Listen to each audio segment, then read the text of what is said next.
सुनिश्चित है। पहले दुर्गा पंडाल में मां के दर्शनों के लिए इतनी भीड़ जुट जाती थी, एकदम मेले जैसा माहौल रहता था। लेकिन इस बार ऐसा नहीं हो पाया। पहले दशहरे पर भी बड़े बड़े मेले लगते थे, लेकिन इस बार उनका स्वरूप भी अलग ही है। रामलीला का त्योहार भी उसका बहुत बड़ा आकर्षण था, लेकिन उसमें भी कुछ न कुछ पाबंदियां लगी है। पहले नवरात्र पर गुजरात के गरबा की गूंज हर तरफ छाई रहती थी। इस बार बड़े बड़े आयोजन सब बंद है। अभी आगे और भी कई पर्व आने वाले हैं। अभी ईद है, शरद पूर्णिमा है, वाल्मीकि जयंती है, फिर धनतेरस, दिवाली, भाई दूज, छठी मैया की पूजा है, गुरु नानक देव जी की जयंती है। कोरोना के इस संकट काल में हमें संयम से ही काम लेना है, मर्यादा में ही रहना है। साथियों, जब हम त्योहार की बात करते हैं, तैयारी करते हैं, तो सबसे पहले मन में यही आता है कि बाजार कब जाना है, क्या क्या खरीदारी करनी है। खासकर बच्चों में तो इसका विशेष उत्साह रहता है कि इस बार त्योहार पर नया क्या मिलने वाला है। त्योहारों की ये उमंग और बाजार की चमक एक दूसरे से जुड़ी हुई है। लेकिन इस बार जब आप खरीदारी करने जाएं, तो वोकल फॉर लोकल का अपना संकल्प अवश्य याद रखें। बाजार से सामान खरीदते समय हमें स्थानीय उत्पादों को प्राथमिकता देनी है।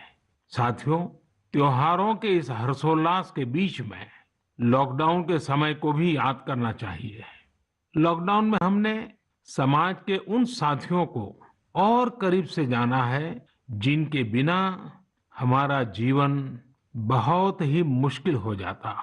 सफाई कर्मचारी, घर में काम करने वाले भाई बहन, लोकल सब्जी वाले, दूध वाले, सिक्योरिटी गार्ड्स, इन सब का हमारे जीवन में क्या रोल है, हमने अब भली भांति महसूस किया है। कठिन समय में ये आपके साथ थे, हम सबके साथ थे। अब अपने पर्वों में, अपनी खुशियों में भी हमें इनको साथ रखना है। मेरा आग्रह है कि जैसे भी संभव हो, इन्हें अपनी खुशियों में जरूर शामिल करिए। परिवार के सदस्य की तरह करिए। फिर आप देखिए आपकी खुशियां कितनी बढ़ जाती हैं। साथियों, हमें अपने उन जाबाज सैनिकों को भी याद रखना है जो इन त्योहारों में भी सीमाओं पर डटे हैं, भारत माता की सेवा और सुरक्षा कर रहे हैं। हमें उनको याद करके ही अपने त्योहार मनाने हैं। हमें घर में एक दिया भारत माता के इन वीर बेटे बेटियों के सम्मान में भी जलाना है। मैं अपने वीर जवानों से भी कहना चाहता हूं कि आप भले ही सीमा पर हैं, लेकिन पूरा देश आपके साथ है, आपके लिए कामना कर रहा है। मैं उन परिवारों के त्याग को भी नमन करता हूं जिनके बेटे बेटियां आज सरहद पर है। हर वो व्यक्ति जो देश से जुड़ी किसी न किसी जिम्मेदारी की वजह से अपने घर पर नहीं है, अपने परिवार से दूर है, मैं हृदय से उसका आभार प्रकट करता हूं। मेरे प्यारे देशवासियों, आज जब हम लोकल के लिए वोकल हो रहे हैं, तो दुनिया भी हमारे लोकल प्रोडक्ट्स की फैन हो रही है। हमारे कई लोकल प्रोडक्ट्स में ग्लोबल होने की बहुत बड़ी शक्ति है। जैसे एक उदाहरण है खादी का।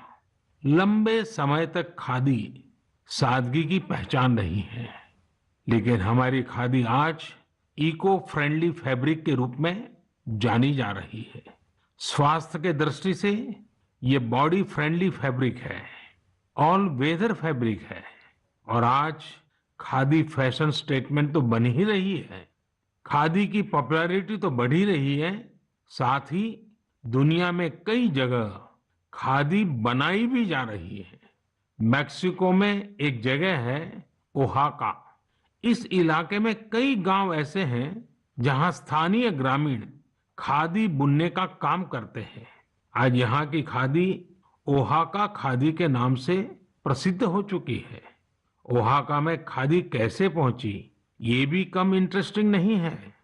दरअसल मेक्सिको के एक युवा मार्क ब्राउन ने एक